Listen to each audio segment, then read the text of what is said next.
Hello kids, I am your EVS teacher, Meeta Kaur. So kids, let us start with subject EVS. But before starting the chapter, let us see what is EVS. Okay, kids, the subject is very familiar to you because it is from class first. So kids, what is EVS? EVS stands for Environmental Studies. EVS is presented under three subject heading, that is history, geography and science. Kids, why it is important to study EVS? The aim of the subject is to make the student aware of the surrounding, right?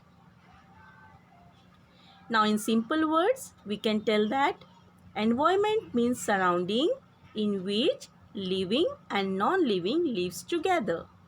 Some pictures are given here of living things and non-living things. Now, more example I can give you kids. For example, you are sitting in a room for studying. So what you see in your room? What you see in the surrounding of the room?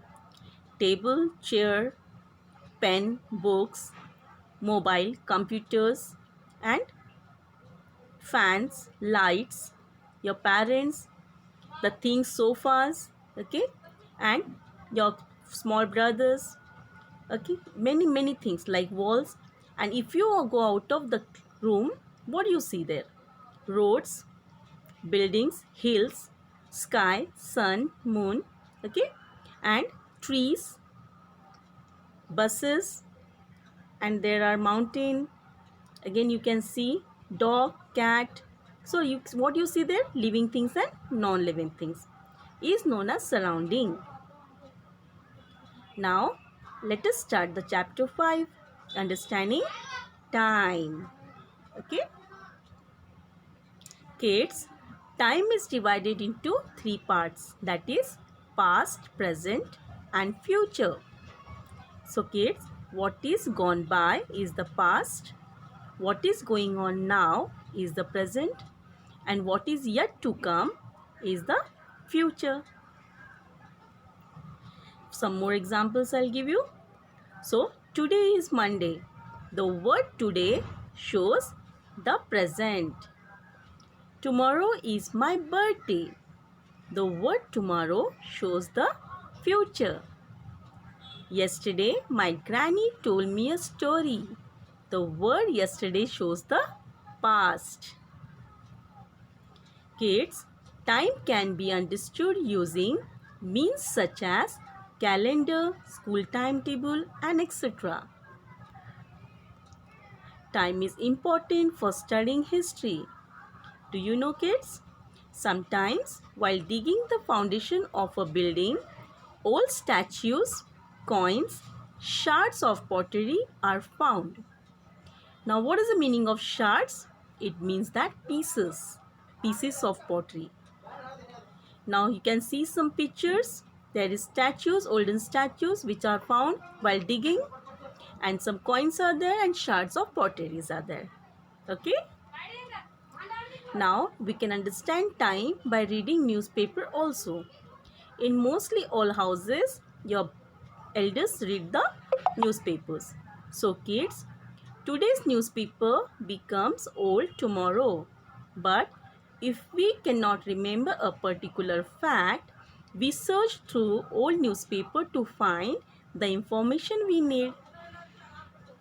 This means that today's newspaper tomorrow becomes an important means of getting to know the history. Quite interesting, isn't? So, measuring instrument. To understand time, we divide into second, minute, hours, days, night and fortnight, month and year. Here are some pictures like water clock, hourglass and calendar. In the picture of water clock, there is an earthen pot filled with water with an empty bowl with a small hole. It is kept on that water. Slowly the water arises on the bowl and the bowl dips down. That is considered as a time in olden periods. calendar is used to see date, month, years. Okay. Now, water clock. An hourglass and the calendar are the instrument used for measuring time, as we have seen in backside pictures. So now hourglass. In 14th century, our clock came into use in Europe. It consists of two connected glass vessels fitted in the wooden frame. Dry fine sand was poured into one of the vessels. The connecting holes between the vessel allowed the sand in the vessel to fall into lower vessel. The hourglass was constructed in such a way that it took 1 hour for all the sand to fall from one vessel to other. Kids, the clock was turned over as soon as all the sand had fallen into the lower vessel. This is how the period of 1 hour was measured. Kids, the clock was used in India too. Now, why do we make a partition of time in different way? So kids, for convenience of everyday work, time is divided in different ways.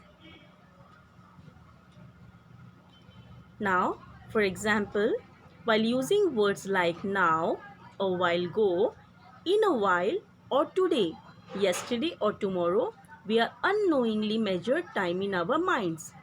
We tell them, yesterday my father came, he brought some gifts, tomorrow I am going to garden. These all the things we are just saying unknowingly. Okay, so this is used for measuring the time in our minds. Now here are the pictures which are used in this lesson. Clocks is there, the style is stirring, okay, old coins, shards. So just go through the lesson, kids. It will make you easier, okay, and well prepared for your next test.